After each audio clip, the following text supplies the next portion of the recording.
আসসালামু আলাইকুম, সবাইকে স্বাগত জানাচ্ছি এটিএন এমসিএল নিউজে। আপনাদের সাথে রয়েছে আমি ইসরাত জাহান দীপা।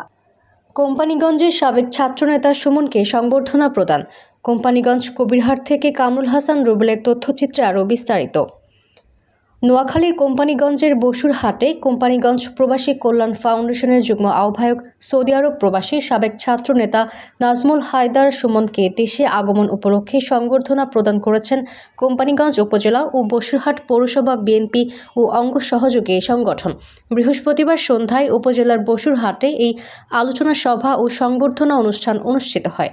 কোম্পানিগঞ্জ জাতীয়তাবাদী প্রবাসী কল্যাণ পরিষদের প্রধান উপদেষ্টা, মুজিব কলেজ ছাত্র দলের সাবেক সভাপতি কামাল উদ্দিনের সভাপতিত্বে ও কোম্পানিগঞ্জ উপজেলা যুব দলের যুগ্ম আহ্বায়ক সালাউদ্দিন সুমনের সঞ্চালনায় এতে প্রধান অতিথি হিসেবে উপস্থিত ছিলেন বসুরহাট পৌরসভা বিএনপির আহ্বায়ক ও বসুরহাট ব্যবসায়ী সমিতির সভাপতি আব্দুল মতিন লিটন।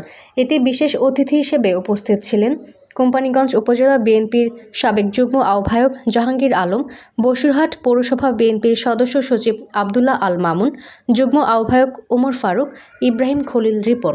এতে আরও উপস্থিত ছিলেন বিশিষ্ট ব্যবসায়ী আব্দুর সাত্তার, বসুরহাট পৌরসভা স্বেচ্ছাসেবক দলের আহ্বায়ক হুমায়ুন কবির, সদস্য সচিব নূর উদ্দিন ফাহাদ, উপজেলা ছাত্র দলের সাবেক সদস্য সচিব নূর উদ্দিন রুবেল, বসুরহাট পৌরসভা বিএনপির আহ্বায়ক সদস্য তাসিফ খায়ের রুবেল প্রমুখ।